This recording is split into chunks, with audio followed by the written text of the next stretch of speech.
Direction Bordeaux, dans votre édition des initiatives où 2 équipes armées de leurs smartphones se livrent une guerre de territoire virtuel sans merci. 10 millions de personnes dans le monde jouent à Ingress, l'application aux frontières du réel. À Grenoble, le projet Chrono en marche donne la priorité aux piétons avec une toute nouvelle signalétique. Mais d'abord à Dijon, 2 réfugiés syriens apprennent le français grâce au dispositif pour les jeunes en difficulté. Depuis qu'ils sont arrivés à Dijon il y a 5 mois, ces 2 jeunes réfugiés syriens doivent mener de front beaucoup de démarches. Heureusement, ils ne sont pas laissés seuls face à tout cela. Ils ont pu ainsi intégrer le dispositif Garantie Jeunes, piloté par la mission locale, qui les aide à prendre leurs repères. On a essayé d'évoquer avec eux leur situation sociale vis-à-vis du logement, de la santé et du budget, parce que c'est très important. On a aussi évoqué avec eux l'évolution depuis leur arrivée en France, au niveau de leur intégration, de l'apprentissage de la langue française. Vous voulez faire autre chose que la mise en rayon, oui. Et vous voulez faire autre chose que la restauration. Oui. Je vais vous le noter Avant que la guerre ne balaie tous leurs projets de vie en Syrie, Mahmoud et Mohamed aspiraient en effet à autre chose. En Syrie, vous étiez étudiant ? Oui, étudiant.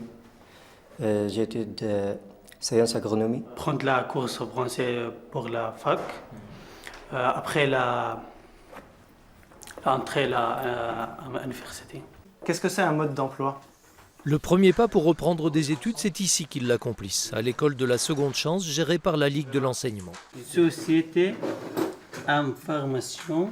Il faut avoir beaucoup de courage pour accepter cette situation d'apprentissage. C'est pas toujours simple. Il y a un deuil à faire, je pense, déjà. Peut-être c'est ce que je peux dire chez les étrangers d'une manière générale. Il y a l'acceptation d'être ici déjà.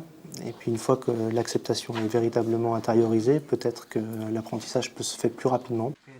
Pour l'instant, Mahmoud et Mohamed sont encore loin du niveau de français requis pour des études en fac. Mais leur avenir proche est désormais ici et c'est peu de dire qu'ils sont motivés. Priorité aux piétons à Grenoble avec Chrono en marche. Le projet a pour but d'encourager et de faciliter les déplacements des piétons. Pour cela, une signalétique très colorée avec des panneaux et des marquages au sol a été mise en place. Approchez, approchez. Demandez la casette Chrono en marche. Tout sur le projet du quartier, madame. C'est tout beau, c'est tout neuf. Et plein de couleurs, des indications un peu partout pour cet arrêt de bus chrono de la ligne 5 qui dessert le vaste quartier Bouchaillé-Vialet.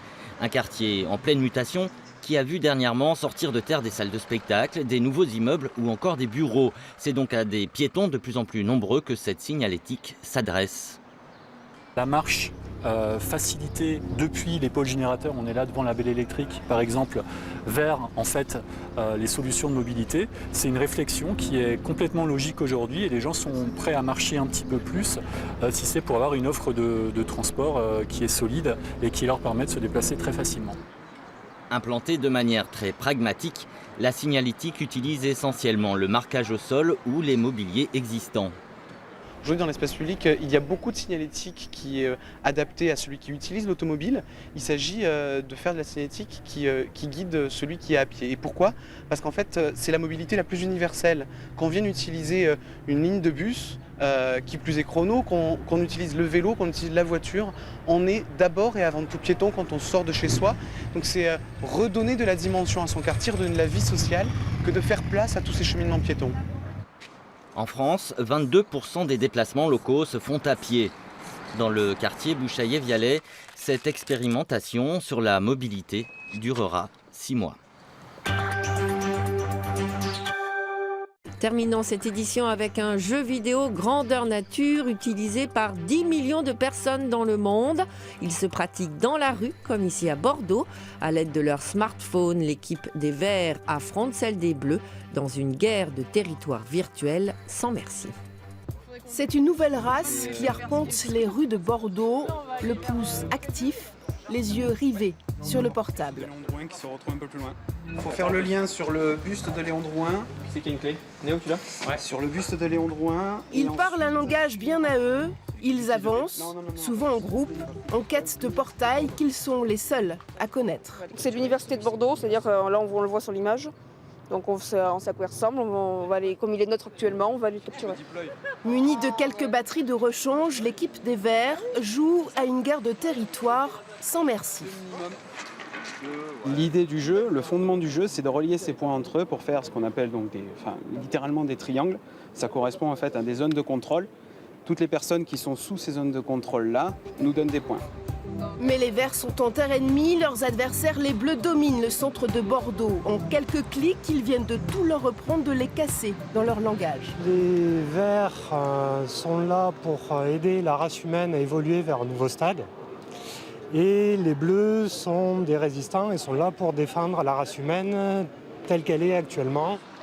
Ingress fait fureur, l'application a été développée par une filiale de Google pour inciter les accros aux jeux vidéo à prendre l'air. Ça a fait sortir pas mal de gens de chez eux et moi le premier. Parce qu'avant, dès que je finissais le travail, je rentrais chez moi, je regardais la télé. Et maintenant, je fais minimum 1 heure de marche par jour, tous les soirs, en rentrant du boulot dans Bordeaux. À pied, à vélo, en trottinette, ils parcourent des dizaines de kilomètres pour trouver un monument, une statue, un détail plus ou moins accessible. On apprend des choses en jouant en fait. Parce qu'on passe et puis on voit que c'est un point d'intérêt, donc on lève la tête et puis voilà, on se dit ah ben il y a ça dans Bordeaux, on s'y attendait pas du tout. Le plus dur que j'ai eu à trouver, que d'ailleurs j'ai fini par abandonner, c'était à Bouliac, c'était un portail qui était quand même en haut d'une colline, donc j'ai pas pu entièrement revenir sur mes pas pour le trouver. Ils peuvent mener des opérations d'envergure à l'échelle de la région ou plus modestement dans un quartier. Le jeu n'est jamais fini, il fait parfois une pause. Verts et Bleus pactisent ensemble avant de repartir à la conquête du monde.